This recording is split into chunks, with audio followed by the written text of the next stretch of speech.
Hello everyone, welcome back again to our Retrofit Android food recipes search application so that we are going to create. So if you are just new to this video, you want to create an application like this, please be sure to watch the complete videos that I have updated in my YouTube channel.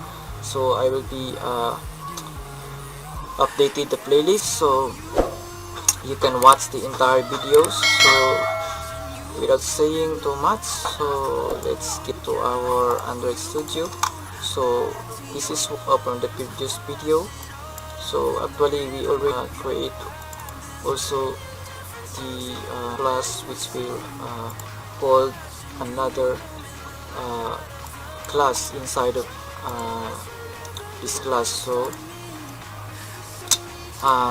if to watch my previous video, so you will not get lost anywhere in our tutorial. So back to our adapter. So we need to add an if statement here to check to make sure that to check if our recipes or our array has content recipes. So this is an array, so we need to check our array if it has a content. So if recipes is not equal to null, so meaning that it has a content, then we need to return the recipes to the array that size. So we just need to return the size of the recipes.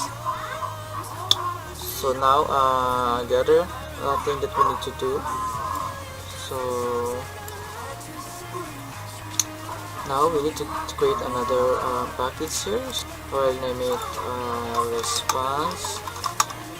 Okay, inside of this response package I will create another class, search recipes. I will call this search recipes. Click OK. Now I need to create another package. We'll just name this APIs. So this will be the package. Inside of this we need to create another class, but kind will be interface. Okay, I will call this one API client. So this is an interface. Okay, we have a response. For search, I need to create another package, call it utils. Click OK. Then I will create a job API credentials. So this will hold all the credentials that we want. Credentials. So I'll just click OK.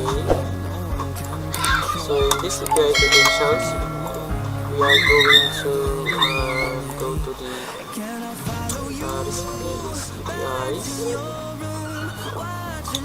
So then we are going to click the try API demo. So okay, so I will just get some. So actually I have already it in my cart.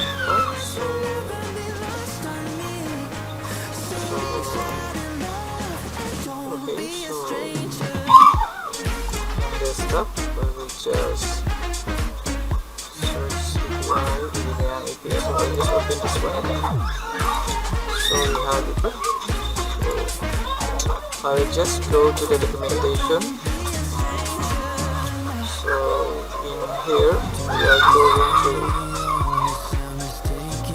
go to the search recipes, and then you need to define it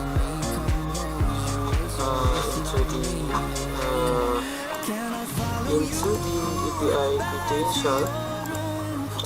We can define the string, so type, so and we can provide the value. So I will just declare a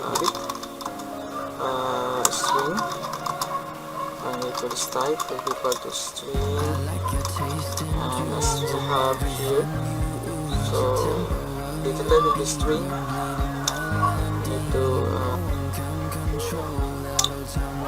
We need to type the value, so public. The other thing that we need to do will be to input the base URL, the base URL here. Need to copy that, and I will use URL.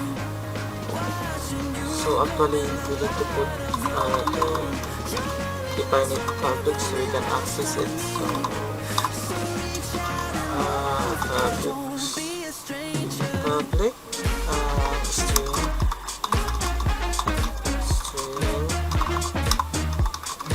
public string, so base URL. So actually I can make it final, so static final string. Value, so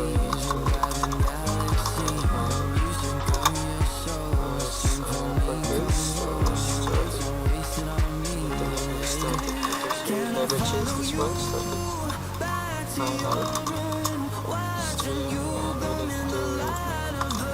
and we need to base URL. We need to base the URL that we have, static ID will be equal to, the other will be the final string, and then this key also forever you name it. So now we need to copy the ID, so we need to copy and paste it. So copy that and paste it here now. So API key should be here. I will just rename it to API key. Okay. So now we will leave it like this for now.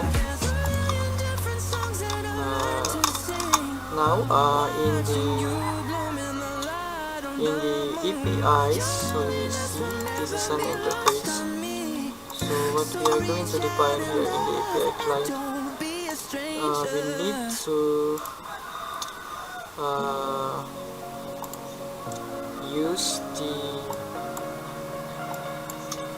so we can just use the get API. So but first we need to create a call. So we need to define a call. So call will be and then we need to pass the search recipes. So search recipes, and then we need to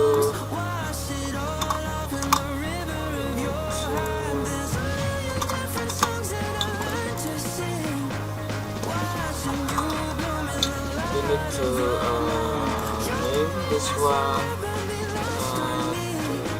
search recipes. And then we need to use the get method, so you can just define it get, and then you can just path, so you can just or the string, so URL, so you can just don't have the forward slash because we put forward slash inside of this API client. So otherwise if you have put the slash at the end of this URL, so you can remove this one, the forward slash inside of this interface. So now we need to define the query. So we need to write the expose. Okay. So expose unapplicable to method. Okay, so only it. Okay, we need to define the query. Try to look at in our parameters. So we can see we have a parameter type query. So since this query is required, so we need to define it into the API client. So we need to type add query. What we are going to query first will be the type.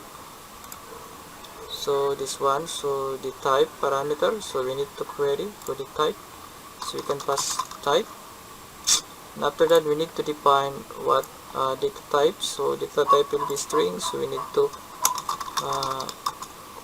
define it string. So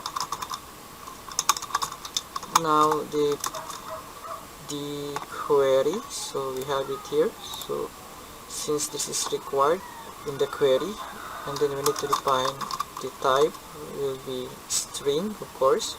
So we name it queries.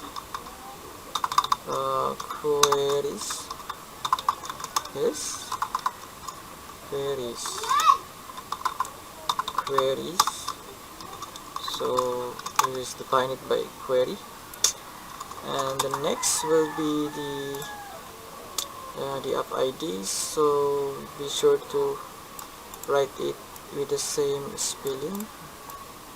Okay, so you can just go and add it as query. Query, we need to pass the app ID, then we need to app ID. Actually, we can use the app ID, or you can just say it like this, app ID. The one will be the app key. So we have this one, copy it.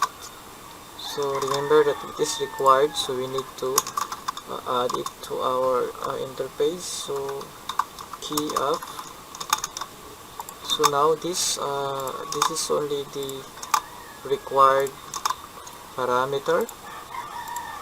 So now once we already done that, so for this tutorial we will just leave it like this. I will just continue it on the next video. So for now we have successfully created the API client, which is an interface type. So this one will send a call, so a retrofit call to the online server, and we are going to provide this later on when we use this one in the retrofit. So this is now for today's in this video, guys, and I hope you learned something within this tutorial. So please be sure to subscribe to my channel, and if you have some comments or confusion about my tutorial, please leave it in the comment section. If you want to get access with the codes that I have already created, so you can just write the request in the comment box so I can update it into my blog. Please be sure to subscribe if you want to learn how you can create complete application like what I have already created. So please to turn on also the notification bell, so every time I upload a new video you will get notified. Thanks for watching, guys. I hope to see you in the next video.